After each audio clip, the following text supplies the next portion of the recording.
आज हम एक कठिन लेकिन बहुत जरूरी सवाल पर चर्चा करेंगे। क्या आत्महत्या अक्षम्य, माफी ना करने योग्य पाप है? इज सुसाइड एन अनफॉरगिवेबल सिन? और बाइबल में जो अक्षम्य पाप है उसका अर्थ क्या है?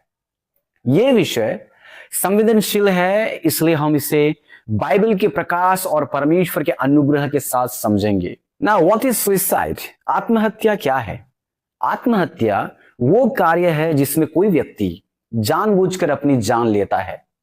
ये आमतौर पर गहरे मानसिक, भावनात्मक या आत्मिक संघर्ष के कारण होता है, जैसे निराशा, अवसाद, अकेलापन या अपराध बोध। बाइबल में आत्महत्या को कभी सीधे तौर पर अक्षम्य पाप, अनफॉरगिवेबल सिन नहीं कहा गया है, लेकिन यह जीवन के प्रति परमेश्वर की योजना के विरुद्ध है। इतना तो हमको पता है। डज द बाइबल से सुसाइड इज अनफॉरगिवेबल? क्या बाइबल आत्महत्या को अक्षम्य कहती है, माफ करने के योग्य पाप नहीं है? क्या ऐसी कहती है? नहीं, बाइबल कहीं भी ये नहीं कहती कि आत्महत्या अक्षम्य पाप है, लेकिन यह भी सच है कि आत्महत्या परमेश्वर की इच्छा के विरुद्ध है। हमारा जीवन परमेश्वर का दिया हुआ उपहार है। भजन संहिता 139:13 में लिखा जाता है, तूने मेरे अंग अंग को रचा। We see that God is the giver of life. परमेश्वर चाहता है कि हम जीवन चुने, मृत्यु नहीं। व्यवस्था विवरण 30:19 में लिखा जाता है, मैंने तेरे सामने जीवन और मृत्यु, आशीर्वाद और श्राप रखा है, इसलिए तू जीवन को चुन। आत्महत्या एक दुखद और विनाशकारी कार्य है, लेकिन क्या यह अनंत दंड का कारण बनता है? What is the unforgivable sin in the Bible? Bible में अक्षम्य पाप का अर्थ क्या है? बाइबल में अक्षम्य पाप केवल एक ही बार स्पष्ट रूप से वर्णित है, जो कि लिखा है मत्ती 12:31-32 में। ऐसा लिखा है, जो कोई मनुष्य के पुत्र के विरुद्ध कुछ कहे उसे क्षमा किया जाएगा, और जो कोई पवित्र आत्मा के विरुद्ध निंदा करेगा उसे क्षमा नहीं मिलेगी। इट इज द अनफॉरगिवेबल सिन। इसका अर्थ संदर्भ के अनुसार क्या है? ये पवित्र आत्मा के कार्य को जानबूझकर और स्थायी रूप से अस्वीकार करना है। यह पाप हृदय की कठोरता है जो यीशु मसीह को उद्धारकर्ता मानने से इनकार करती है। इसका मतलब है, जब कोई व्यक्ति अनुग्रह को ठुकराता है तो वो खुद को क्षमा से बाहर कर लेता है। यानी अक्षम पाप का मतलब है ईश्वर की क्षमा को पूरी तरह अस्वीकार करना, जानबूझकर और अंतिम रूप से। इसका मतलब है, if anybody is rejecting Christ Jesus and his forgiveness for the salvation, उसका कोई भी क्षमा नहीं है। But God provides the opportunity still our last breath. परंतु परमेश्वर हमारे आखिरी सांस तक परमेश्वर के ऊपर विश्वास करने के लिए मौका देते हैं ना। कुछ लोग पहला कुरिन्थियों की पत्री अध्याय 3:17 का भी मिसकोट करते हैं और इसे सुसाइड एक अनफॉरगिवेबल सिन के रूप में प्रेजेंट करने के लिए कोशिश करते हैं, जहां पर लिखा है, यदि कोई परमेश्वर के मंदिर को नाश करे तो परमेश्वर उसको नाश करेगा, क्योंकि परमेश्वर का मंदिर पवित्र है और वह तुम हो।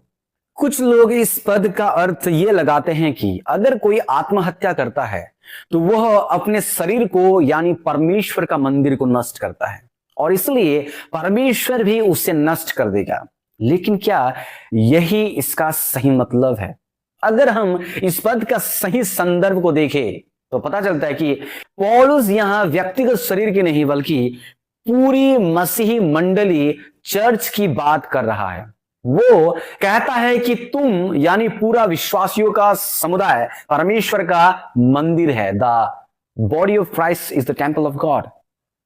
ये चेतावनी उन लोगों के लिए है जो चर्च में फूट डालते हैं, डिवीजन लेके आते हैं, गलत शिक्षा लाते हैं और आत्मिक रूप से मसीही की कलीसिया को नुकसान पहुंचाते हैं।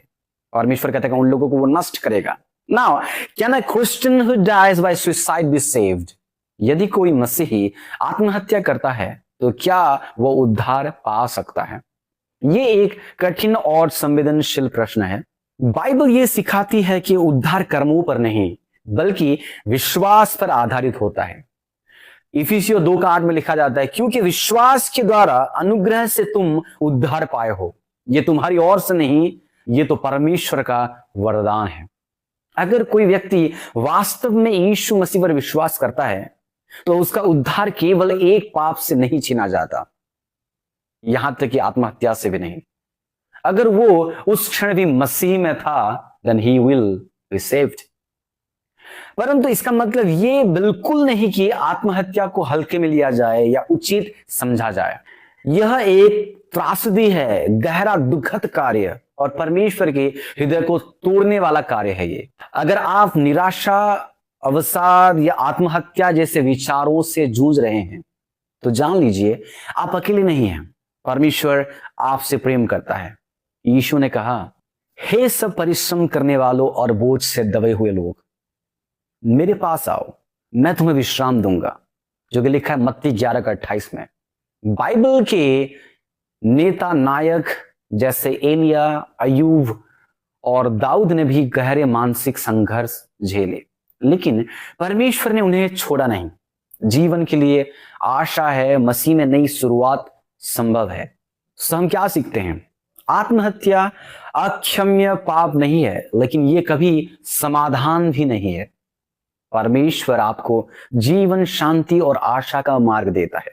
अगर आप संघर्ष में हैं तो किसी मसीही पास्टर, परामर्शदाता या विश्वासी मित्र से बात करें, बाइबल को पढ़े, प्रार्थना करें और सहायता लें। डियर फ्रेंड्स, अगर आप संघर्ष कर रहे हैं तो आज यीशु आपको पुकारते हैं। वह जीवन है, वह आशा है, वह उद्धार है। प्रभु आपको आशीष दे। धन्यवाद। अगर आपको यह वीडियो हेल्पफुल लगा हो तो किसी जरूरतमंद तक इसे पहुंचाएं। अगर आप प्रार्थना या सलाह चाहते हैं, कमेंट करें या संपर्क करें। प्रभु यीशु आपको मार्गदर्शन करें।